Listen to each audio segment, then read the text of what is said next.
ചങ്ങായിമാരെ നിങ്ങളുടെ സംഭറിഞ്ഞില്ലേ, ഇതുപോലൊരു നാണക്കേട്, ഇതുപോലൊരു നാറിയ രാജ്യം ഇസ്രായേലിനെ പോലെ വേറെ ആരെങ്കിലും ഉണ്ടാവുമോ? ഹമാസിനെ തീർക്കാൻ വേണ്ടി ഖത്തറിൽ ബോംബിടും. ആലോചിച്ചോക്കട്ടെ, എങ്ങനെ ഹമാസിനെ തീർക്കുന്നു? അമേരിക്കനെ കൊണ്ട് ഹമാസിനെ ചർച്ചക്ക് വിളിപ്പിച്ചിട്ട് അമേരിക്ക ഹമാസ് ഇരിക്കുന്ന സ്ഥലം ഇസ്രായേലിന് പറഞ്ഞു കൊടുക്കുക. എന്നിട്ട് നാണവും മാനവും ഉടുപ്പില്ലാത്ത ഇസ്രായേല് ആ സ്ഥലത്തേക്ക് നോക്കിയിട്ട് ബോംബിടുക. അമേരിക്ക ആണെങ്കിൽ പരനാറികള്, ആ പരനാറികളെയും കാട്ടി ഇത്രമാത്രം നാറിയ വേറൊരു രാജ്യം ഇസ്രായേലിനെ പോലെ ലോകത്ത് വേറെ ഉണ്ടാവില്ല.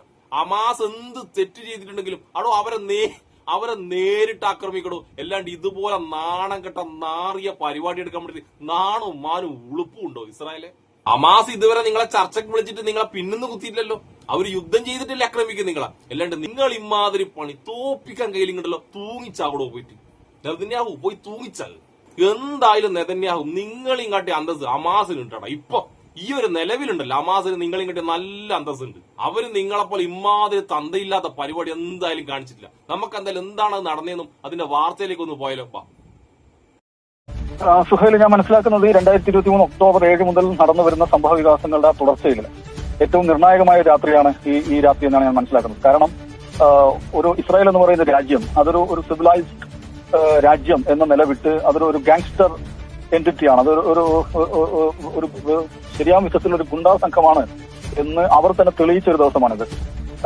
2-3 കാര്യങ്ങളുണ്ട്. ഒന്ന്, ഖത്തറിന് നേരെയാണ് ഈ ആക്രമണം നടന്നത് എന്ന് മനസ്സിലാക്കണം. ഖത്തർ എന്ന് പറയുന്നത് ഈ പ്രശ്നത്തിൽ മാത്രമല്ല, ലോകത്തെ നിരവധിയായിട്ടുള്ള കോൺഫ്ലിക്ട് സോണുകളിൽ, സംഘർഷ മേഖലകളിൽ മധ്യസ്ഥന്റെ റോൾ വഹിച്ചുകൊണ്ടിരിക്കുന്ന ഒരു രാജ്യമാണ്. ഈ ഇസ്രായേൽ ഹമാസ് സംഘർഷത്തിലും നമുക്കറിയാം ഏറ്റവും അധികം ചർച്ചകൾക്ക് മധ്യസ്ഥം വഹിക്കുന്നത് ഖത്തറാണ്. ഈ ഖത്തറിന്റെ തലസ്ഥാനമായ ദോഹയിലാണ് മൊസാദിന്റെ ചീഫായിട്ടുള്ള ആള് ഡസൻ കണക്കിന് തവണ 2023 ഒക്ടോബർ 7 ശേഷം ഡസൻ കണക്കിന് തവണ മൊസാദിന്റെ അധ്യക്ഷൻ വരികയും താമസിക്കുകയും ചർച്ചകൾക്ക് നേതൃത്വം കൊടുക്കുകയും ചെയ്തൊരു നഗരമാണ്. ആ നഗരത്തിലാണ് ആക്രമണം നടന്നിട്ടുള്ളത് വളരെ പ്രധാനമാണ്. ആക്രമണം നടന്ന സന്ദർഭം കൊണ്ട് നമ്മൾ മനസ്സിലാക്കണം, ഹമാസ് നേതൃത്വം അവർക്ക് മുമ്പാകെ വെച്ചിട്ടുള്ള ഏറ്റവും പുതിയ പ്രപ്പോസൽ, ട്രംപിന്റെ ഭാഗത്തു നിന്നുള്ള പുതിയ പ്രപ്പോസലിനെ കുറിച്ച് അവർ ചർച്ച നടത്തിക്കൊണ്ടിരിക്കുകയാണ്. ഈ ആക്രമണം ഉണ്ടായതെന്നാണ് അൽ ജസീറ അടക്കമുള്ള മാധ്യമങ്ങൾ റിപ്പോർട്ട് ചെയ്യുന്നത്. ആക്രമണത്തിൽ ഹമാസിന്റെ ഉത്തരവാദപ്പെട്ട ആരും കൊല്ലപ്പെട്ടിട്ടില്ല എന്ന് ഏറ്റവും ഒടുവിൽ അൽ ജസീറ അറബിക് ഹമാസ് വൃത്തങ്ങളെ ഉദ്ധരിച്ച് റിപ്പോർട്ട് ചെയ്യുന്നുണ്ട്. ആളുകൾ കൊല്ലപ്പെട്ടോ ഇല്ലയോ എന്നുള്ളതല്ല പ്രധാനം, അക്കാര്യം ഇനിയുള്ള മണിക്കൂർ നമുക്ക് വ്യക്തമാകുമായിരിക്കും. പക്ഷേ ഒരു മധ്യസ്ഥ ചർച്ച നടക്കുന്ന രാജ്യത്തിന്റെ തലസ്ഥാനത്ത് ആ മധ്യസ്ഥ ചർച്ചയ്ക്ക് നേതൃത്വം കൊടുക്കുന്ന ആളുകൾ ആ മധ്യസ്ഥ പ്രപ്പോസലിനെ കുറിച്ച് ചർച്ച ചെയ്തുകൊണ്ടിരിക്കെ ഇസ്രായേലിന്റെ ഭാഗത്ത് ആക്രമണം ഉണ്ടായി എന്ന് പറയുന്നത് നമ്മുടെ ഒരു ഡിപ്ലോമാറ്റിക് ഹിസ്റ്ററിയിൽ, ആധുനിക ലോക രാഷ്ട്രീയത്തിൽ തന്നെ അസാധാരണമായിട്ടുള്ള അത്യപൂർവമായിട്ടുള്ള ഒരു സംഗതിയാണ്. അതുകൊണ്ട് സ്വാഭാവികമായിട്ടും ഇസ്രായേൽ എന്ന് പറയുന്നത് ഏതെങ്കിലും നിലക്കുള്ള ഒരു ഡിപ്ലോമാറ്റിക് നയതന്ത്രപരമായിട്ടുള്ള ഒരു എൻഗേജ്മെന്റിന് സാധ്യമായ ഒരു രാജ്യമല്ല. തീർച്ചയായും ഒരു ഗാങ്സ്റ്റർ റിപ്പബ്ലിക്കാണ് എന്ന് അവർ സ്വയം അടിവരയിടുകയാണ് ചെയ്യുന്നത്. ഇതിൽ ഏറ്റവും ഗുരുതരമായുള്ള ഒരു കാര്യം, ഇസ്രായേൽ നടത്തിയിട്ടുള്ള ഈ ആക്രമണം അമേരിക്കയുടെ അറിവോടെയാണോ അല്ലയോ എന്നുള്ളൊരു പ്രധാനപ്പെട്ട കാര്യമുണ്ട്. അതിൽ അമേരിക്കയുടെ അറിവോടെ അല്ലാതെ സാധാരണഗതിയിൽ ഇത്രയും ഗുരുതരമായ ഒരു ഓപ്പറേഷൻ ഇസ്രായേൽ നടത്തുകയില്ല. അപ്പൊ അമേരിക്കയുടെ അറിവോടുകൂടിയാണ് ഈ ആക്രമണം നടത്തിയത് എങ്കിൽ അത് സങ്കീർണമായ ഒരു സാഹചര്യമാണ്. കാരണം ഖത്തറിനെ സംബന്ധിച്ചിടത്തോളം, ദോഹയെ സംബന്ധിച്ച് നമ്മൾ മനസ്സിലാക്കണം, അമേരിക്കയുടെ വളരെ അടുപ്പമുള്ള രാജ്യമാണ്. അമേരിക്കയുടെ ഏറ്റവും മിഡിൽ ഈസ്റ്റിലെ ഏറ്റവും വലിയ അവരുടെ സൈനിക താവളം നിൽക്കുന്നത്, ഉദയ് ബേസ് നിൽക്കുന്ന ദോഹയിലാണ്. അങ്ങനെയുള്ള ഒരു പ്രദേശത്തിന് നേർക്ക് ആക്രമണം നടത്താൻ അമേരിക്ക അനുമതി നൽകി, അല്ലെ അമേരിക്കയുടെ അറിവോടുകൂടിയാണ് നടന്നിട്ടുള്ളതെങ്കിൽ അത് വലിയൊരു ഗുരുതരമായ സാഹചര്യമാണ്. കാരണം നമുക്കറിയാം, ട്രംപ് അധികാരമേറ്റതിനു ശേഷം അദ്ദേഹം നടന്ന ആദ്യ വിദേശയാത്ര ഗൾഫ് മേഖലയിലേക്കായിരുന്നു. സൗദി അറേബ്യയിലേക്കും തുടർന്ന് ദോഹയിലേക്കുമാണ് അദ്ദേഹം യാത്ര നടത്തിയത്.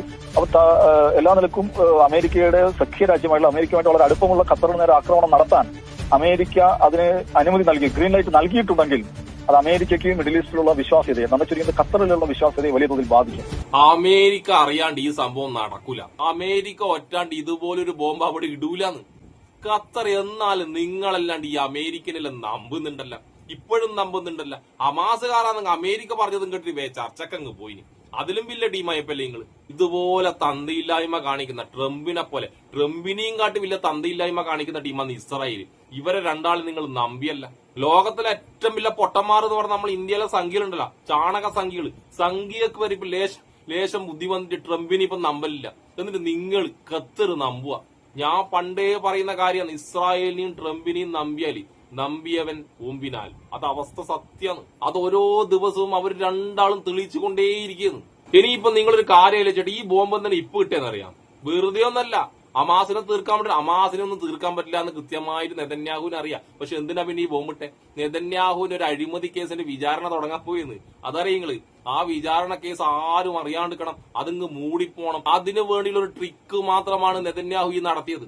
അതിപ്പോ അടുത്ത കാലത്തായിട്ട് നമ്മൾ ഇന്ത്യയിലും നമ്മൾ കാണുന്നുണ്ടല്ലോ, എന്തെങ്കിലും ഇലക്ഷൻ വരുമ്പോ അങ്ങനെ എന്തെങ്കിലും പ്രശ്നങ്ങൾ ഉണ്ടാകുമ്പോഴെല്ലാം എന്തെങ്കിലും ഒരു സംഭവം നമ്മുടെ രാജ്യത്ത് പ്രത്യേകമായി നടക്കുന്നത് നമ്മൾ കണ്ടുവരുന്നുണ്ടല്ലോ. അതിന്റെ വേറൊരു പതിപ്പാണ് ഇസ്രായേലും നെതന്യാഹു. ഇവരെല്ലാം ഒരു കെട്ട് ടീമാണ്. ഇമാതിരി ഉഡായിപ്പ് പരിപാടി ഇവരെ കഴിഞ്ഞിട്ട് ഈ ലോകത്ത് വേറെ ആൾക്കാർക്ക് നടത്താൻ പറ്റും. നമുക്ക് എന്തായാലും ഈ ഊളത്തരം കാണിക്കുന്ന ഈ നെതന്യാഹുവിന്റെ ട്രിക്ക് എന്താന്ന് കേട്ടിട്ട് വന്നാലോ. സുഹൈൽ, ഇതിൽ മനസ്സിലാക്കേണ്ട കാര്യം നിശ്ചയമായിട്ടും ഈ യുദ്ധത്തിൽ നെതന്യാഹുവിന്റെ വ്യക്തിപരമായ താല്പര്യങ്ങൾ, വ്യക്തിപരമായ രാഷ്ട്രീയ താല്പര്യങ്ങൾ, അത് വളരെ പ്രധാനപ്പെട്ട ഒരു ഘടകമാണെന്നുള്ളത് വളരെ ശരിയാണ്. അദ്ദേഹം ഈ യുദ്ധം അവസാനിച്ചാൽ അടുത്ത ദിവസം മുതൽ അദ്ദേഹം അഴിമതി കേസിൽ, ഗുരുതരമായിട്ടുള്ള അഴിമതി കേസാണ്, അതിനകത്ത് വിചാരണ നേരിടേണ്ടി വരുമെന്നുള്ളത് വസ്തുതയാണ്. അതുകൊണ്ട് തന്നെ യുദ്ധം നീട്ടിക്കൊണ്ടുപോകുക, യുദ്ധത്തെ സങ്കീർണമാക്കുക, കൂടുതൽ പ്ലേയേഴ്സിനെ യുദ്ധത്തിലേക്ക് കൊണ്ടുവരിക, അങ്ങനെ ഇസ്രായേലിൽ നിലനിൽക്കുന്ന ആഭ്യന്തര അടിയന്തരാവസ്ഥ, അതേപോലെ വാർ ക്യാബിനറ്റ് അത് ദീർഘകാലത്തേക്ക് നിലനിർത്തുക എന്നുള്ള ഒരു വ്യക്തിപരമായ താല്പര്യം നിശ്ചയമായി നെതന്യാഹുവിനുണ്ട്. അതോടൊപ്പം തന്നെ സുഹൈൽ സൂചിപ്പിച്ച രണ്ടാമത്തെ കാര്യവും പ്രസക്തമാണ്. ഈ നമ്മൾ മനസ്സിലാക്കേണ്ട കാര്യം, ഇസ്രായേലിന്റെ ചരിത്രത്തിൽ ഏറ്റവും ദീർഘമായ യുദ്ധമാണ് നടന്നുകൊണ്ടിരിക്കുന്നത്.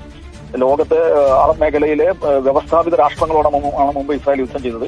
ആ യുദ്ധങ്ങളെല്ലാം വളരെ കുറഞ്ഞ ദിവസങ്ങൾ കൊണ്ട് അവസാനിപ്പിക്കുവാനും വിജയശ്രീലാളിതരായി അതിൽ അവസാനം ഉയർന്നു വരാൻ ഇസ്രായേലിന് സാധിച്ചിട്ടുണ്ട്. പക്ഷെ ഇവിടെ ഏതാണ്ട് 2 വർഷത്തോളമായി ഹമാസ് എന്ന് പറയുന്ന ഒരു സംഘടനയോടാണ് ലോകത്ത് പലസ്തീന് പുറത്തുള്ള പ്രദേശങ്ങളുമായിട്ട് എല്ലാ നിലക്കും ഡിസ്കണക്ട് ചെയ്യപ്പെട്ട 2017 സമ്പൂർണ്ണമായി ഉപരോധത്തിൽ കഴിയുന്ന ഒരു സംഘടനയോടാണ് ഇസ്രായേൽ യുദ്ധം ചെയ്തുകൊണ്ടിരിക്കുന്നത്. ഏതാണ്ട് 2 വർഷത്തോളം 700 ദിവസത്തിലധികമായി ആ യുദ്ധം നടന്നുകൊണ്ടിരിക്കുകയാണ്. അണുബോംബ് ഒഴികെ സാധ്യമായിട്ടുള്ള എല്ലാ ആയുധങ്ങളും, അമേരിക്കയിൽ നിന്ന് ലഭ്യമാകുന്ന സർവായുധങ്ങളും അവർ ഉപയോഗിച്ചു കഴിഞ്ഞു. 2ാം ലോക മഹായുദ്ധത്തിൽ ഉപയോഗിച്ചതിനേക്കാൾ അധികം ആയുധങ്ങൾ, 2ാം ലോക മഹായുദ്ധത്തിൽ ജർമ്മനിയിൽ ആകെ മൊത്തം ഉപയോഗിച്ചതിനേക്കാൾ കൂടുതൽ ആയുധങ്ങൾ ഗസ എന്ന് പറയുന്ന കൊച്ചു പ്രദേശത്ത് മാത്രം ഉപയോഗിക്കപ്പെട്ടെന്ന് കണക്കുകൾ പുറത്തു വന്നു കഴിഞ്ഞു. എന്നിട്ടും അവരുടെ യുദ്ധലക്ഷ്യങ്ങൾ നേടിയില്ല എന്നുള്ളത് വളരെ പ്രധാനമാണ്. ഹിസ്ബുള്ളയുമായിട്ടുള്ള യുദ്ധം 12 ദിവസം കൊണ്ട് അവർക്ക് അവസാനിപ്പിക്കാൻ പറ്റി. ഇറാനുമായിട്ടുള്ള എൻഗേജ്മെന്റ് 12 ദിവസം കൊണ്ട് അവസാനിപ്പിക്കാൻ പറ്റി. പക്ഷേ ഇത് 2 വർഷമായി നീണ്ടിരിക്കുകയാണ്. അവരുടെ യുദ്ധലക്ഷ്യങ്ങൾ നേടിയിട്ടില്ല. അവരുടെ പൗരന്മാരായിട്ടുള്ള ബന്ദികളെ തിരിച്ചെത്തിക്കാൻ പറ്റിയിട്ടില്ല. അപ്പോ ഹമാസിന്റെ ലീഡർഷിപ്പിനെ മുഴുവൻ നിഷ്കാസിതരാക്കി കഴിഞ്ഞാൽ ഞങ്ങൾ സമ്പൂർണ്ണ വിജയം നേടിയെന്ന അവകാശവാദം നിശ്ചയമായിട്ട് അവർക്ക് ഉന്നയിക്കാൻ പറ്റുമായിരിക്കും. ഈ ബോംബിടലോടുകൂടി ഹമാസ് എല്ലാം തീരുമല്ലേ? ഇസ്രായേലിന്റെ വിചാരം അതാണ്, ഉണ്ട. എന്നാലും ഇത്രമാത്രം അക്രമം ഇസ്രായേൽ നടത്തിയിട്ട് ഇത്രമാത്രം സാമാനങ്ങൾ നമ്മളെ കൈമിലുണ്ട് എന്ന് പറഞ്ഞിട്ട് ഇസ്രായേൽ മാത്രമല്ല തള്ളുന്നത്, നമ്മൾ ഇന്ത്യയിലെ സംഘികളും തള്ളലുണ്ട്. ഇത്രമാത്രം സാമാനം നമ്മൾ ഇസ്രായേലിന്റെ കൈമിലുണ്ട്. അമ്മാതിരി സാമാനം ഉണ്ടായിട്ട് വരെ ഒന്നും ചെയ്യാൻ കഴിഞ്ഞിട്ടില്ല ഇതുവരെയായിട്ട് ഹമാസിന്. എന്നിട്ട് എപ്പോഴും രാവിലെ വന്നിട്ട് ഇപ്പം തീർക്കും നമ്മൾ എന്ന് പറയുന്നല്ലാണ്ട് നാണം കെട്ട് നാറിയിട്ട് ഇപ്പൊ സ്വന്തം പേരിലുള്ള ഒരു കേസ് എങ്ങനെയെങ്കിലും തേച്ചു മായ്ച്ച് കളയാൻ വേണ്ടി ആ കേസുമായി ബന്ധപ്പെട്ട കാര്യങ്ങൾ ആൾക്കാർ മറക്കാൻ വേണ്ടി നടത്തുന്ന വെറു ഉഡായിപ്പ് നാടകമാണിത്. വെറു ഉഡായിപ്പ് നാടകം മാത്രമല്ല, തന്തയില്ലായ്മ, നെതന്യാഹു കാണിക്കുന്ന തന്തയില്ലായ്മ. ഇത് യുദ്ധം നിർത്താനെന്ന പേരിൽ ചർച്ചക്ക് വിളിച്ചു വരുത്തിട്ട് ആരാ ചർച്ചക്ക് വിളിക്കുന്നത്? ലോകത്തെ ഏറ്റവും വലിയ നാണം കെട്ട ടീമായ ട്രംപ് വിളിച്ചുകൊണ്ടിരുന്ന ആർക്ക് വേണ്ടി? അതിലും വലിയ നാണം കെട്ട നാറികളായ ഇസ്രായേലിന് വേണ്ടിയിട്ട്. എന്നിട്ട് ചതിച്ചിട്ട് ബോംബിട്ടിട്ട് തീർക്കാൻ വേണ്ടി നോക്കുന്നത്. ഇതിലും വലിയ നാണക്കേട് വേറെ ഉണ്ടാവും ഇസ്രായേലെ. ഇതിലും നല്ലത് പോയി ചത്തൂടെ, പോയി തൂങ്ങിച്ചാകുന്ന തന്നെയാവും. നീ ആ അഴിമതി കേസിലൊന്നല്ല പറയണ്ടേ, നീ പോയി തൂങ്ങിച്ചാകുകൊണ്ടേ, അങ്ങനെയെങ്കിൽ നാണക്കേട് തീർക്ക്. ഇനി നിങ്ങൾ വേറൊരു കാര്യം കൂടി നോക്കിക്കോട്ടെ, ഇറാൻ ഇട്ട പോലെ ഇവർക്ക് ഉന്നമൊന്നുമില്ല, ഇവരെ ബോംബിന് ഒരു ഉന്നമില്ല.